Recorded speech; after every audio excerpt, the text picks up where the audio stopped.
There we go. Let's do this again. Okay. Okay, for those who just clicked on and playing this, wondering why we're laughing, it's because I just did a whole intro and Christine pointed out to me that we weren't recording. I just don't improve on this tech front. Anyway, Christine is our lovely guest. Christine is wise in many ways. She and I met on Clubhouse, and she'll tell you all about all kinds of stuff, but I thought what we'd start with would be Ayurveda for menopause anxiety, about which I know less than nothing. And just to share with you, I mean, people may come in and they may know lots about Ayurveda. The only thing I know about it, and this isn't really knowledge, is that I think it emanates from the Indian part of Asia, but that may not be right.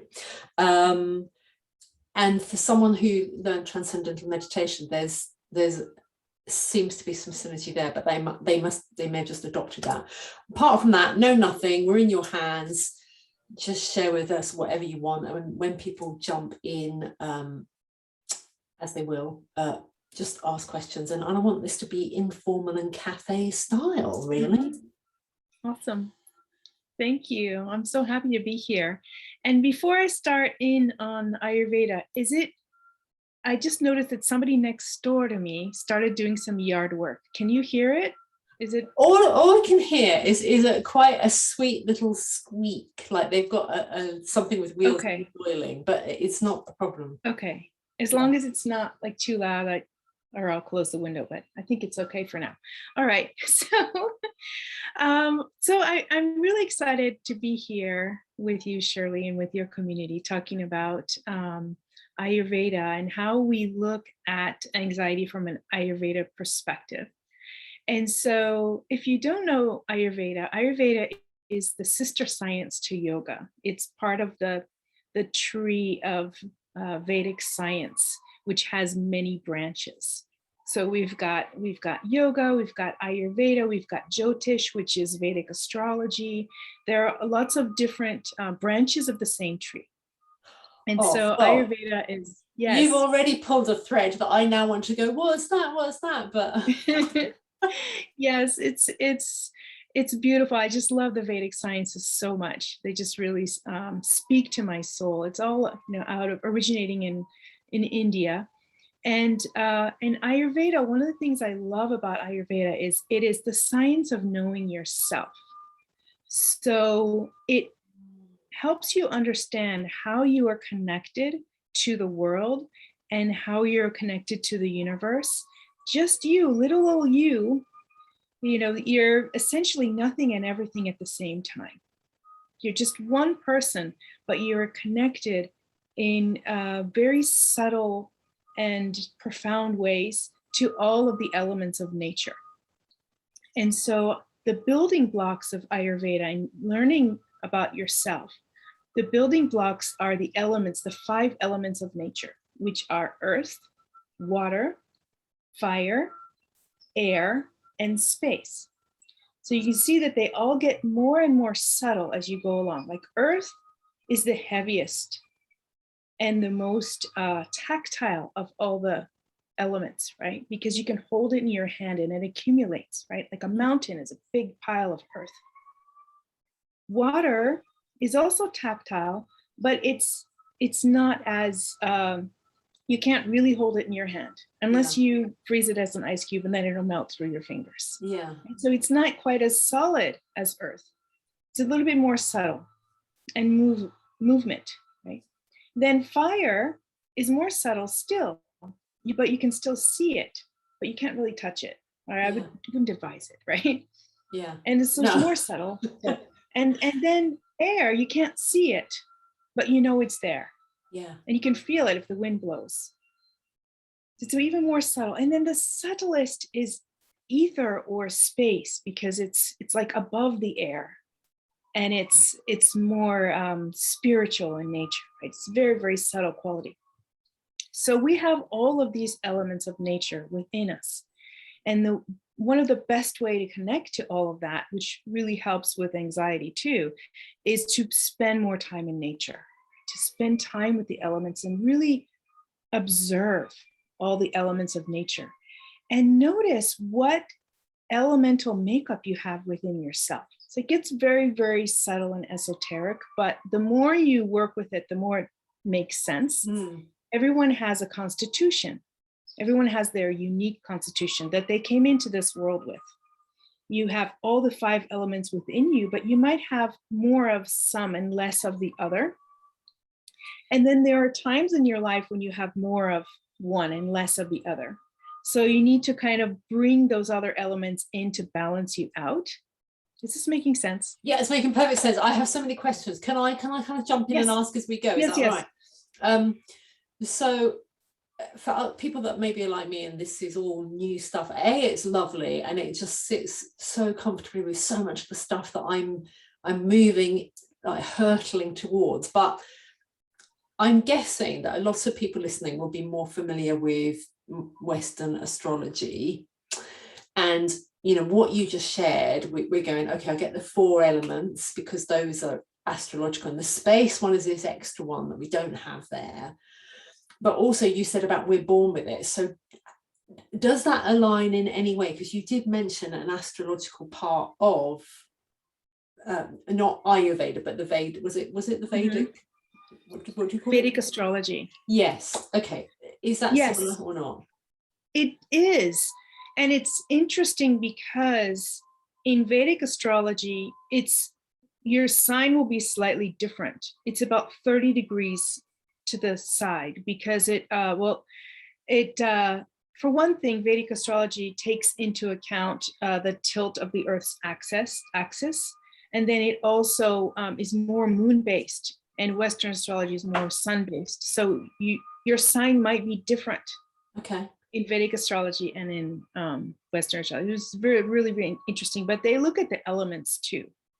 And they would say, Vedic astrologer, which I am not, by the way, but I love Vedic astrology, but I'm not an expert in that field. But they will say when you have your chart read this is a very watery chart, for example, or, like these, you get to know more about the balance of elements within you and what that all means. Yes. I love this. So you talked about, forgive me because I'm trying to capture the words you use and not supplant my own, but I may do that. I think you talked about so my phrase is return to self, but what was the phrase you used? Because it the science of knowing yourself. Yes. Okay, right. So this is where I can see. So some people might think, what's this got to do with anxiety? But I am immediately thinking, that is really exactly where I'm aligned. Is through trial and error and drama and misery, and if I'd known this stuff existed, I could have saved myself a lot of bother probably and studied it, but I didn't. And so what I've come to through my Western ways and just living and working with people is, oh goodness, like what we need to do is get back to ourselves, even if we don't know who that is. And this sounds so aligned. And is that the piece? Is that where you get this? This is how you do it. This is how you overcome anxiety. Absolutely. Yes. Myself a guru. Yogi Shirley. Yes. It's so aligned. And I think that's one of the reasons I feel such a kinship with you, is that we vibe on that level of really getting down to who you are, right? The root. Yeah. And in Ayurveda, you realize, what are your elements are, the balance of elements within you. And you start to make these connections. Oh, that's why I have these preferences. Just naturally, I have these preferences, or these types of things are more difficult for me. Right. Or, because we tend to compare ourselves with others, right? So for example, and that causes anxiety and angst and all sorts of things, because we tend to look at somebody and think, oh, I wish I could be more like that, right?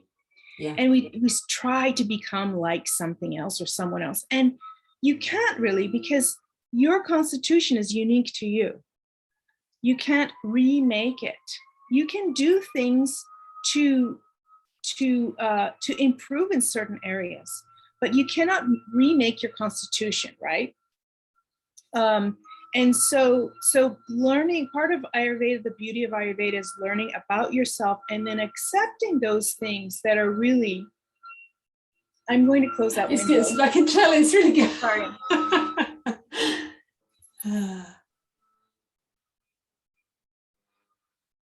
While Christine's away, I'm just going to admire those sparkly things behind her. Little moons. They look like little moons, don't they? Sorry, the neighbor has a leaf blower or something. That's typical. Very inconvenient. I know. And on a Monday, what on earth are they thinking? They think they've got their own agenda today. Yeah. So how do you start if someone is new to this? How do they find out like what they are? I mean, where do they start? Right. So there are some questionnaires that you can start with. One of the ones that is fairly good, it just kind of gives you a starting line. It's not definitive. You really working with an Ayurvedic consultant is the best way to really get down to the root of it. But as a starting point, one of the questionnaires that I like comes from Banyan Botanicals, and I don't have stock in the company or anything like that. But so I have nothing to gain by saying this. But Banyan Botanicals is a site where you can get all sorts of Ayurvedic like herbs and products and things like that. And they have a very easy to use like online tool where you can answer questions and they will say most likely your constitutional makeup is this. Right? Okay. So that's kind of a starting point. But just as an example, like when it comes to something like anxiety, that's classically in Ayurveda what we would call a Vata issue. And Vata is the part of your constitution that is made up of air and space. So it's the most subtle layers and the most movable layers. And so if you already have a tendency to have a lot of Vata in your constitution, if you have an overabundance of air and space and less earth and water, for example, if that's your constitutional makeup, you might be more prone to have difficulties with anxiety. So that might be just something that naturally arises within you. And just knowing that can put you at ease in some way, like realize like, that's just part of your constitution, that you're prone to this.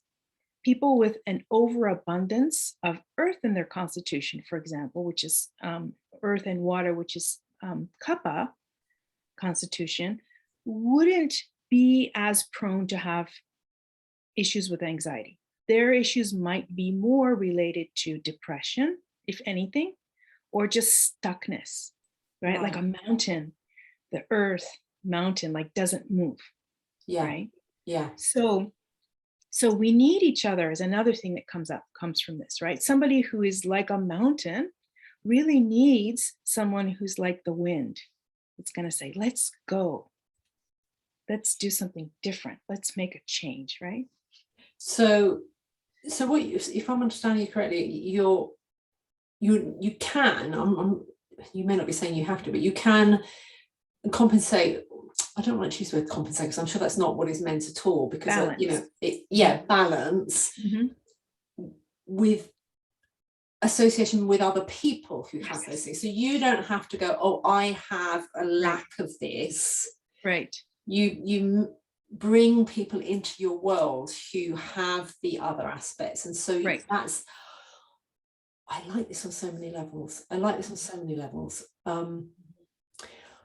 This is, I just have to share this. I mean, clearly, people have probably figured out by now that we're on different sides of the Atlantic. And though we've spoken on a few occasions, we generally don't have a lot of time to just chat. We're usually on some kind of platform. So it's really fascinating to me that what you're sharing now just drops in with what I've been thinking and feeling and sharing with my clients just in the last couple of weeks.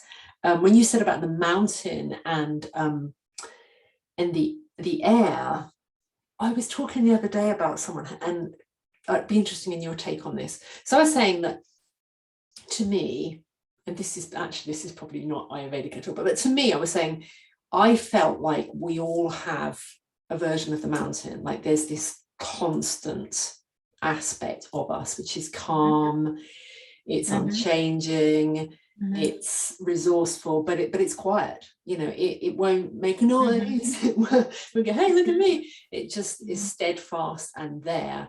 But in our modern lives, we either think it isn't there because we don't hear it, or we ride roughshod over it because we don't value it, or we're not taught to value it. And for all kinds of reasons, we get caught up. And I used, so it's not the same thing at all, but I was talking about using an analogy of this kind of surface level that we can get, which is, for me, our creative force is more like the comparison between a mountain and a film reel. So a film reel is constant if you just watch it all in one go, but actually you can freeze each frame and alter it and examine it, and that's where your creativity comes in too. So you become the creative force of the underpinning strength, and that may be totally nothing to do with Ayurveda, but no, it's beautiful. It's beautiful because you can cultivate these elements within you, right? Everybody has the 5 elements in them, but their natural balance might be more of one and less of the other. So somebody who has an overabundance of earth might have a hard time getting going, right? They just want to be stable, and that can lead to stagnation when it's out of balance, right? So they might need to cultivate fire and air to have, a spark and movement. And somebody who has more air and space might tend to, get very absent-minded or anxious, or, can't settle down, can't go to sleep at night, right? Maybe wants to cultivate the elements of earth and water, which are more or heavier elements. And that's one reason why things like, a weighted blanket can help if you're anxious at night when you want to go to sleep, right? The weight of it brings you down. So is that the earth element? Yes, the earth element. Okay. Right. And yes, and then like eating foods that are more unctuous, like something like a stew, which is it is not dry, because the qualities of vata, which are air and space, which when they're out of control can really lead to anxiety. Are the qualities of vata are cold and dry and light and wispy. So we want to balance that with the opposites. So to cultivate earth and water, and maybe a little bit of fire, and to have warming foods that have like ghee in them, or some kind of healthy oils like avocado, or something that like it's grounding and it's moist, so it counteracts that light, cold, dry, wispy with some heavier elements. We can do that with food, we can do that with activities, we can do that with tactile senses like the weighted blanket. So we can cultivate the different elements within us if we feel like something is lacking. So I'm guessing then people with fire element dominant would presumably be people that would struggle most with things like irritability, anger. Yes. That kind of thing. I don't know, would frustration fit in there? Yes. And intensity, because fire is very intense and pointed, right? Right. So presumably they should probably avoid spicy food. Would that be correct or not? Am I missing something? Yes, in moderation. Okay. Right. So if you feel like you're getting any kind of inflammatory condition, like a skin rash, or like a acid stomach, or sort of like tend towards ulcers, or maybe too hot digestion where you're having diarrhea. those would all be things that were come from pitta, which is the constitution of fire, right? Fire and water, like kind of boiling water-ish. So Yes. you wouldn't want to, maybe your natural tendency is, I want to eat spicy food every day. But maybe that's not, maybe that throws you out of balance and gets you too pitta, too fiery. Then you might want to temper that down a little bit and have cooling foods and, a little bit more bland.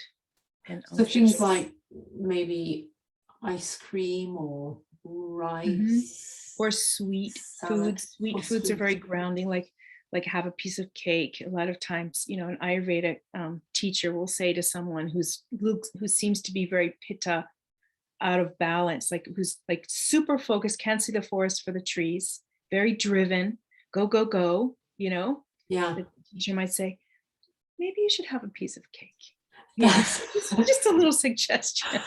I bet people will love this. There's not many people say have a piece of cake, because I mean that's one of the things where women on top of everything else start to obsess. In fact, sometimes it starts there because we're programmed to look at the outside first, and people start to obsess about weight gain and how they're looking in the mirror, and so and yet it's quite common to gravitate towards sugary foods. But from what you're saying, that for some people that may be a good thing. But that's not so for some people it might be a good thing, and sometimes it's a message that you need grounding because of all the tastes. Another fascinating area of Ayurveda is the science of the 6 tastes. So we say that you need a balance of all the 6 tastes to feel completely satisfied and satiated with your food, in order to feel at balance, with your mental health as well. And so if some of the tastes are out of balance, you're never going to feel full, and then you might tend to overeat. So if you rob yourself completely of the sweet taste, then you're going to overeat too. Sorry, did you want to? No, I'm just trying to get this all so clear in my head, because this is great. So if you find yourself constantly wanting to eat sugar, then you need to balance that and go, okay, so it's gone too far in one direction. You would want to balance that, would you? Right. And it's a message that you need grounding, because sweet is considered the heaviest of all the tastes. And so if you're constantly looking for a sweet, sugary snack, it's a message that you need more to cultivate more earth and grounding in your constitution. Right. So very often, if you have a proper meal that is has enough nutrition and weight to it, and a balance of different types of tastes, and let me just go over the taste. So there's sweet, salty, bitter, astringent, and pungent, and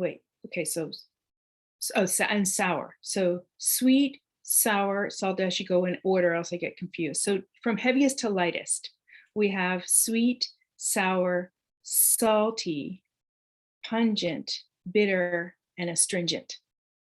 So if we have a meal that has all those tastes in it, we'll feel satisfied and grounded. And then we just might want to have a little sweet at the end to top it off. But if we don't have enough of a satisfying meal with all the tastes present, we're going to overeat dessert because we're not grounded enough. Does that make sense? Yeah. And the sour one, because I think I've read before that in the West there are some flavors, and I thought sour might be the one that we actually don't have much of in our diet at all. Is it sour, or is it something else? Bitter is the most lacking. And to me, it seems to me that that's one reason why people tend to overconsume coffee and chocolate, because coffee and chocolate in the Western diet are some of the only sources of bitter. Right. And so when you do that, then sometimes you get too much caffeine in your system, which can contribute to more anxiety, because caffeine stimulates the nervous system, which causes your air and space to go out of control, because the nervous system really is the instigator of all the elements. Is vata, is the vata constitution, which is the air and the space causes everything to move. So it's too much movement if you have too much caffeine, right? It's not that you shouldn't have it at all, but just notice these things, right? So maybe introducing other bitter tastes, like bitter greens, is a good one. Like kale, kind of. Like kale, spinach, any kind of dark leafy green. Yeah. This is so fascinating, because I'm sure I'm not alone in this.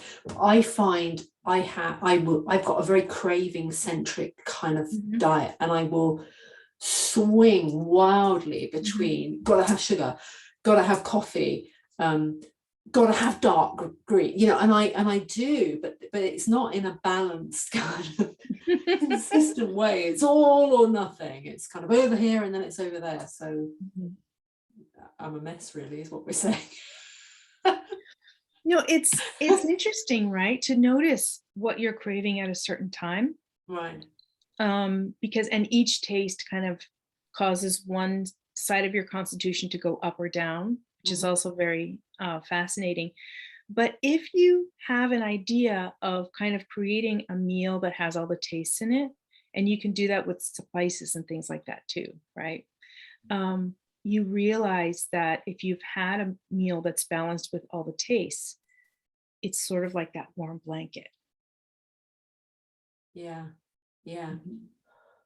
Oh, this is so interesting. I just wish that people had shown up to ask the questions, because I think this is the power. It's nice to listen to a recording, isn't it? But the whole point of the cafe, and it is, it's the first one after the summer holidays and stuff. But the point of being able to actually have you in the space, or whoever, to go, like, I'm taking full advantage of asking you all these questions. So I'm kind of going a bit off piste here, but how did you call yourself Yoga Christine, so yoga is a big part of your life. So how did you get into this, that it's not just yoga, it's Ayurveda as well? And I'm particularly asking because, your name, this is an Eastern philosophy, but your name is Japanese, isn't it? So what drew you to the Indian style of Eastern philosophy rather than maybe the more Oriental style? Or was it not even a thought thing? You just didn't even think that way? It all came through yoga. So I first came into yoga just from a physical perspective of I wanted to move my body in a way that was pleasing. I was going to the gym and it just wasn't for me. Maybe it's for some people, but I was doing these machines and I just was having a terrible time. Just like, this is so boring, but I need to move my body and I hate this, Yeah. And then I peeked into a room where they were just like on their mats and doing what looked like fun things with just their bodies, like no equipment. And I was like, I could get into that. And when I was young, I had done gymnastics. And so it there was an affinity there. Like some of the things that they were doing seemed like, oh, yeah, I've done that before. Maybe I'll give this a whirl. And I went in, and the teacher, I'll never forget him. His name is Joseph. And he was just so loving. And it almost just, makes me want to start to cry when I think about it, because I went in there for a way to move my body. And I got that. And he was just the things that he was doing, and he was so beautiful and strong and flexible, but he was so loving to everybody and non-judgmental. It was like, just do what you can do. And if you want to take a rest, it's fine, And I just had never given myself that kind of, I don't know, just giving myself a break, because maybe you can see this, but I have quite a bit of pitta in my constitution, very like focused and driven. So that type of constitution tends to be very like self-critical and pushing yourself really hard. Mm. So it was the first time that I was in an quote unquote exercise class, is what I thought it was, right? I realized so much more when I got into it. But first time that somebody said, take it easy, be kind to yourself. Yeah. It's okay. And that just, even more than the fun of the moving my body part, was what just drew me in. Right. That's lovely. Thanks for sharing that. That's really nice. Yeah. So it just kind of went from there. Like I just found other teachers, and then I studied more, and then Ayurveda just kept coming at me. Like I kept it, when you hear something many, many times in a short span of time, you realize like something's calling to me here. I have to pay attention. So I think it's lovely. And I've, if anyone doesn't know you already, then you need to follow Christine on Instagram, because you do these beautiful classes that some you do little snippets of on Instagram, don't you? And they are, they're just, okay, so you know this, and it does link to what you just shared, so no wonder. But I can think of apps that I've signed up to, which are these, if you're over 45, you can do this yoga, and you think, oh, thank goodness for that. So you download this app, and I've got one. I'm not going to share what it is because that wouldn't be kind. But I tried the first exercise, and I did my back in, and I couldn't do anything for 3 weeks. And I thought, and there's this woman who's, clearly been fit and strong and powerful for God knows how long. And I'm thinking, yeah, this may be good for you. You're probably just on the tipping edge of 40. I'm well over 50 at the time. And this isn't working, when your muscles start creaking and it gets all very difficult. And I've seen some of your lovely stuff. It's so gentle. And I look at it, and it gives you that sense of, I could do this. I could do this. And I think that's what's so lovely about what you do, that you don't do the whole lycra power movement, which I have no doubt you could do. But, you do little movements, you think, oh, that, and it is challenging. Like, I know, I'm thinking of one I've seen you where you probably on, I've probably got this wrong, but you're probably like on one knee, and you're just elegantly stretching out your leg behind you in this beautiful plane. And it looks so easy, and I know it's not, and it's very strong and powerful, but it does. I think that people are drawn to you because they feel, I could do that. I could do that. Yeah, thank you. That's the goal, is I really want to welcome everybody in to work at it in what's available to you today, right? Because everything that we do can be done by a seasoned practitioner or a newbie, and everybody in between. You find your space and you work in it. There's a line between challenging yourself and pushing yourself too hard, which is going to be counterproductive. And that line is always moving. So I always encourage people to just stay present and find where that line is for you today. And left and right side are going to be different. Maybe your left side is more stretchy than your right. That's okay. Everybody has these differences in their body. So that's how I kind of like to lead the classes, is, kind of talking people through, and just stay in your breath and notice what's happening in this pose. If you can take it a little bit deeper, go ahead. If that's going to be too much, then stop. So you really start to know yourself more and more, and what is going to work for you. Yeah, I love it. It's beautiful, beautiful. So Claire, I know I've kind of, because I do this, I can't help myself. I just kind of, I want to know about that. I want to know about that. But I want to give you the opportunity. Are there things that you think are really important to share that would be so helpful for people? Because you have touched on lots of different aspects of anxiety and depression.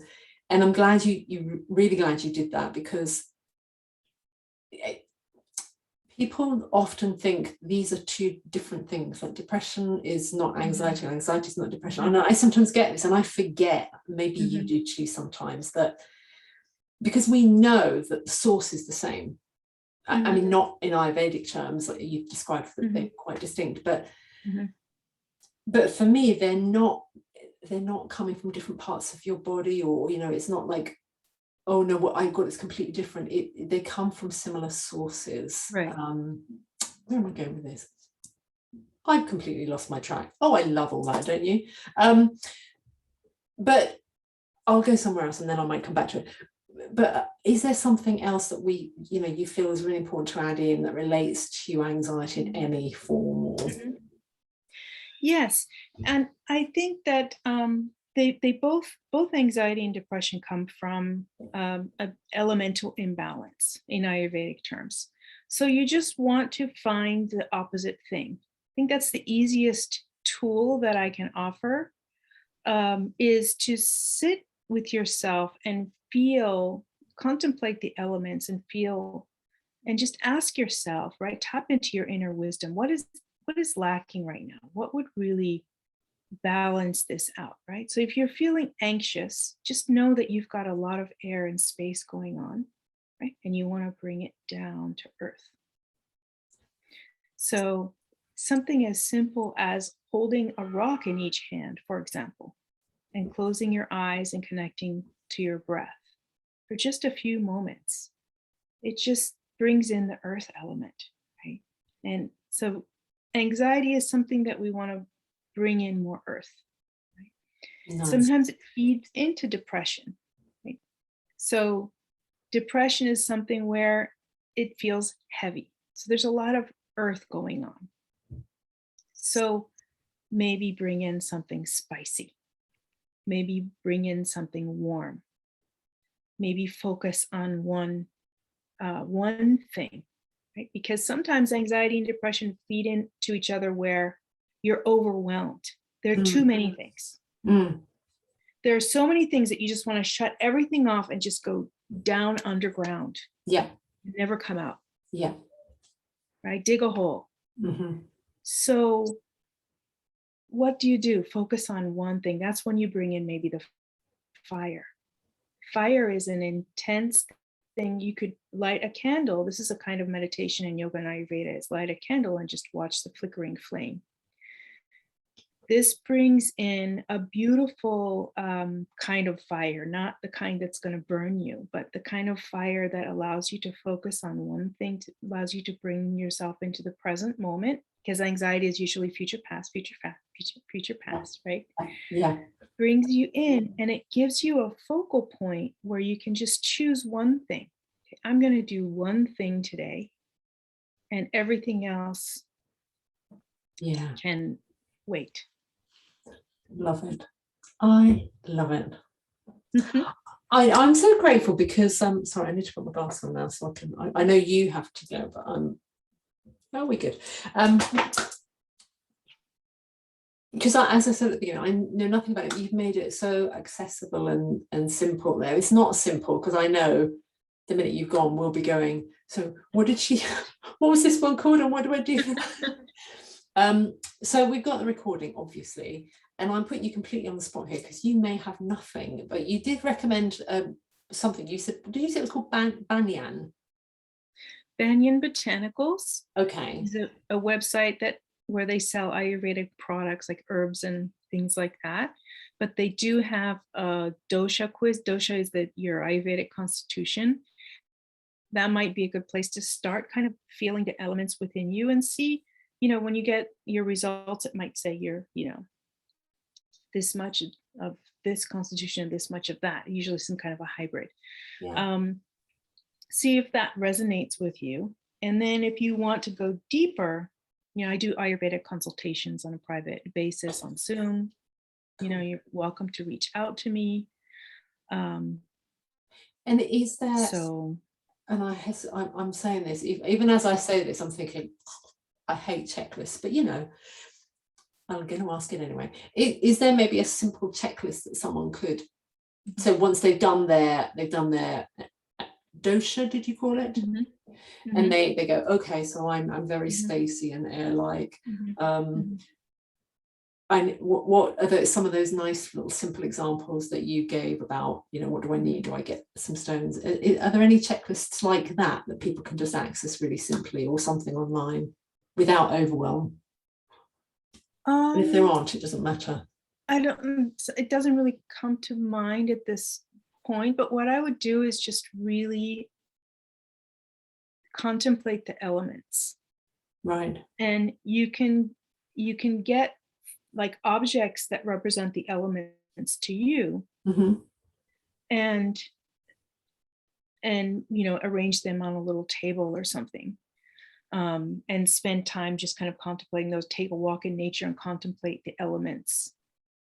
Just kind of start getting in touch with them. Like, I like people watching too and contemplating the elements. So just sit on a bench and watch people walk by and see, like, do I detect a kind of fiery element to the way that person walks? You notice if somebody who's pitta dominant, like fire and constitution dominant, will be Yeah, like quick walking in a walkers. determined Yeah. way toward a certain goal. Like, they're gonna get there no matter what. Yeah. Yeah. And then somebody else might just be kind of ambling on. Oh, look at that! There's a butterfly. Yeah. Are they Yeah. maybe more vata, more air and space related, right? Yeah. And then somebody has kind of a heavy gait, Yeah. just, or kind of smooth and but solid, right? Maybe that person would have more earth and water in their constitution.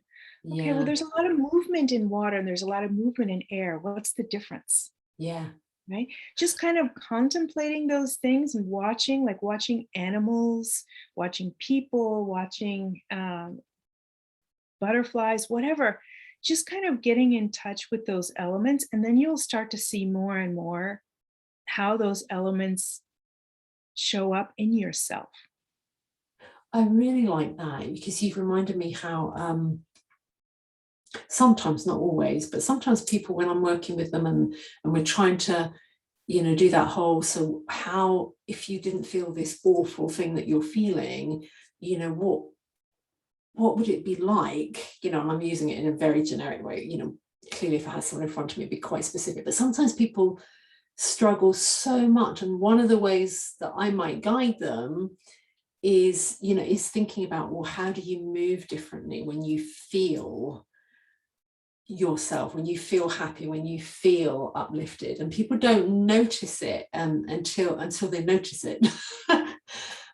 So I love that watching other people can actually help inform you, and then you can see what that means. Because you must have had so many people, as I have, who are unaware of, it's always easier for me to share my own story. So I realized when I'd been in this awful state for so long, I began to have this realization that when I was happy, I animated, I move my hands a lot, I'm quite quick moving, and I realized that I'd stopped doing any of that. I'd gone into this, now I'm talking to you, this very earth bound place, and I didn't move very much, and I had no facial expressions anymore. It was all just kind of deadpan. So I like that. I like it. Yeah, and it really helped me too, be with the kind of constitution that I have. I realize, just, always learning about ourselves, right? I realized that I've been very like achievement driven.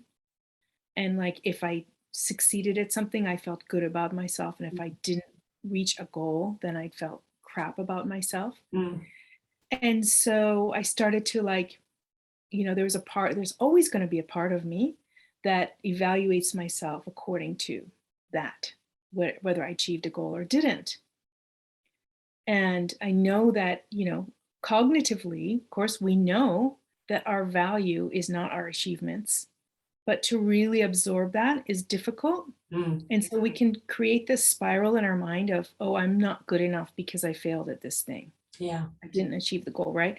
So I don't deserve to be here, right? And it goes down, you spiral. So it also helps me to people watch from that regard. don't know if this tracks with, maybe just, kind of worked for me, but if this helps anyone. So if I sit on a park bench and I watch people walk by, because we always tend to be nicer to other people than ourselves. Yeah. Unfortunately, Yeah. that's kind of the way it Yeah. is. So I see all these people and I ask myself, does that person deserve to be here? Does that person deserve to be here? Does that person deserve to be here? And the answer is always yes, right? I'm not going to watch somebody walk by Yeah. and think, oh, that person just deserves to not be here, right? But I don't know anything about their achievements, whether they succeeded or they failed, Mm. whether they were nice to their partner or not this morning, Mm. whether they were, a crap parent to their child or not. Mm. But I still see them, and I know I recognize that they deserve to be here. So then I ask myself, after I've done that about 20 or 30 times, then I ask myself, okay, so if all of those people deserve to be here, and I don't know anything about their stories or what they are good at or bad at or whatever, then don't I deserve to be here too?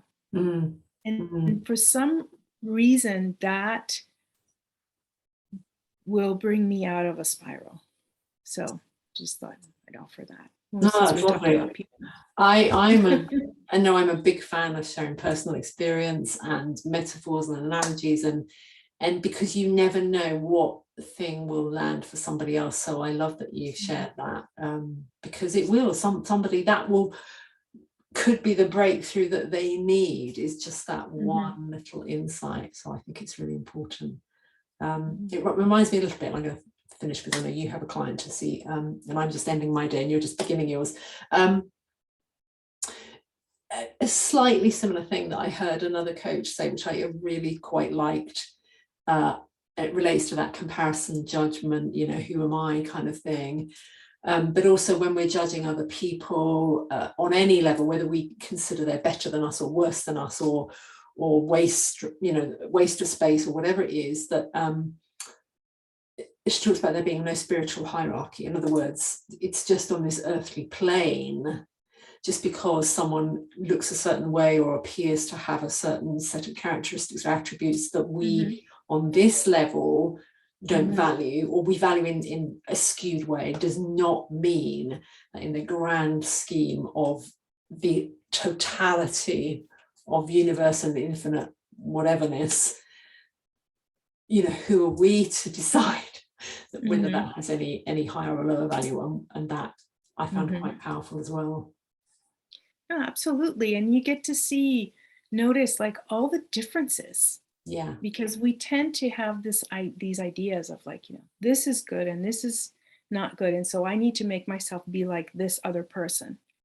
But the more you watch the variety that is here in this world among all of the people and the plants and the animals and everything, you realize there is no one way to be. And if you have a certain constitution that's different from someone else's constitution, you're never going to have the same personality or body type or whatever, then the only path forward for inner peace is acceptance and taking yourself in just as you are and affirming that you deserve to be here. So that's how, one of the ways, I guess, that Ayurveda has really informed my life. That's beautiful. Thank you so much.